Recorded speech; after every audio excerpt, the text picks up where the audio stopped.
Hey guys, what's going on? This is Cheney180, and today we're going to be taking a look at the S.H.Figuarts Gaara figure. Excitement level was through the roof when they announced this guy. I am ecstatic to have this figure.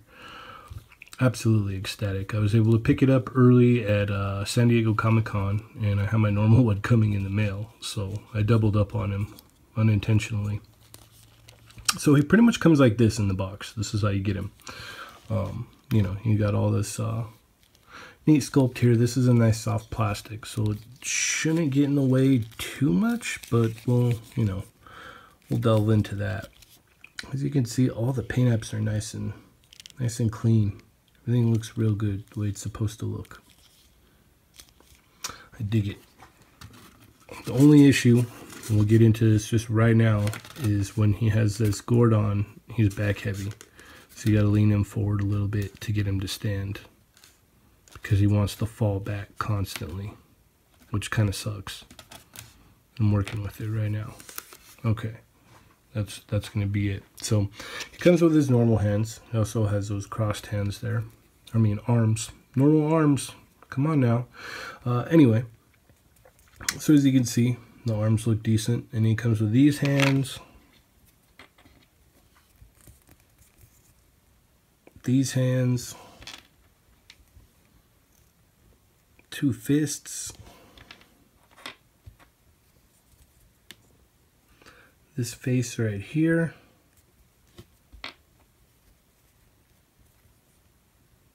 and this face right here. And you also get this sweet sand effect. My only complaint, I think, so far with the figure is that we didn't get more stuff like this. Like maybe if we got a little bit like an effect like this to add, that would have been cool. This does have a swivel on it, so you can kind of move it around however you want, but it doesn't, it just kind of, spins this around because the peg for the stand goes right here. So that's all the sand that he comes with. So you have to get creative. Okay, let's get down to the figure here. His gourd just pegs right into the back right there, as you can see, and it's fairly light because it's hollow, but still it's pretty heavy on the figure, unfortunately. So he has a hinge here and then a ball peg that goes into the head, and then his neck is also on a ball peg, so you can get him to move around fairly decently here. You can look up that far, you can look down that far, and then you have some assistance here if you want to utilize that. Now these just peg out and they come apart like that, and you can just pull them right out like that, and then you peg these ones in.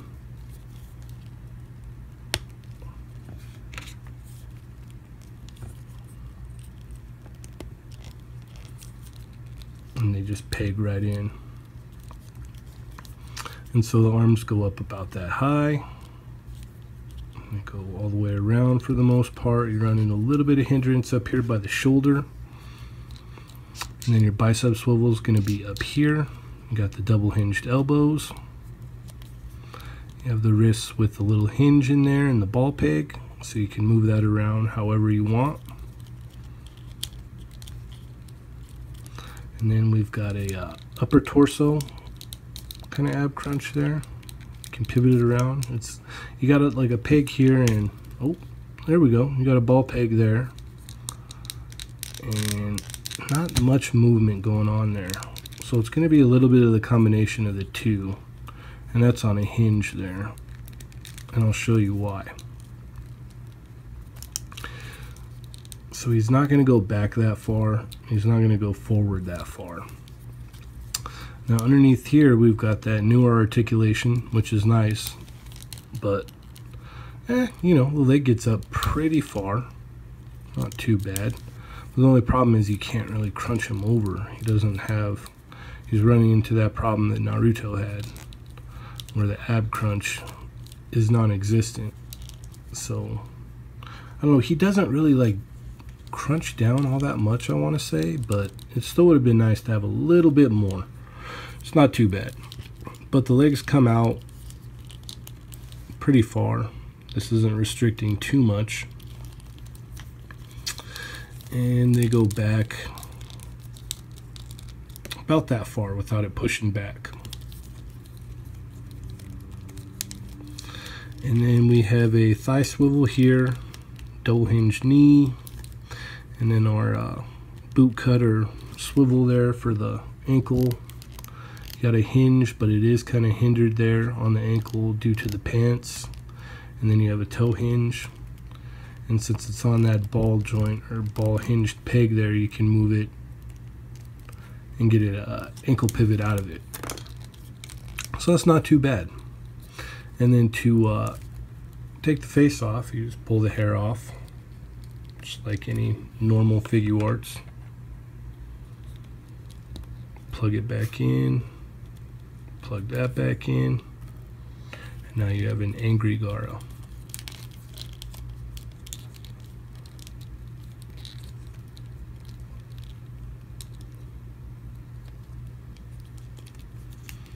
Just trying to get him kind of posed up here so I can put his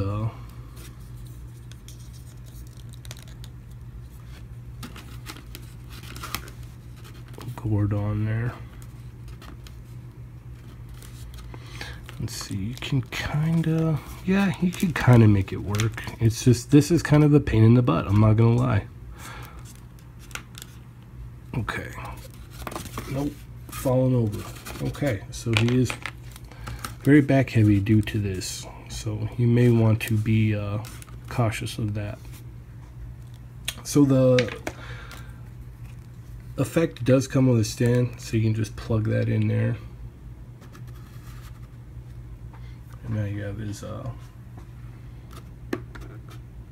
sand there, which is kind of cool. Wish, like I said, I wish maybe we've got 2 of those, or, you know, more than one. That would have been cool. I would have been very down with that. But that's about it for that. So let's go ahead and get into size comparison here and see how he stacks up next to the other Naruto figures. And this is, you know what, we're just gonna pull this off for now. That is a pain. So here he is next to Guy, and he's supposed to be shorter, so that works. As you can see there, and here he is next to Naruto, which works out very nice. And then I have the newer Sasuke head on the older body, which still looks pretty good in my opinion. And then you have Kakashi, which is obviously going to be taller. So all in all, I'm digging it. I mean, I have a small bias because I really, really love Naruto, the show. So any character that I'm going to get, I'm going to be excited about. I'll take anyone. And if you have questions about this this cloak here, this was made by CJ. CJESM. He's got his own shop where he does cloth, amazing cloth goods for figures. So go check that out, definitely. And let's see, I think that about wraps it up, guys.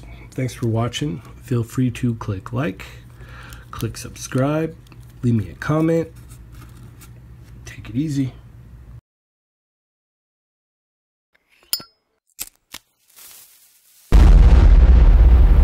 That's crispy.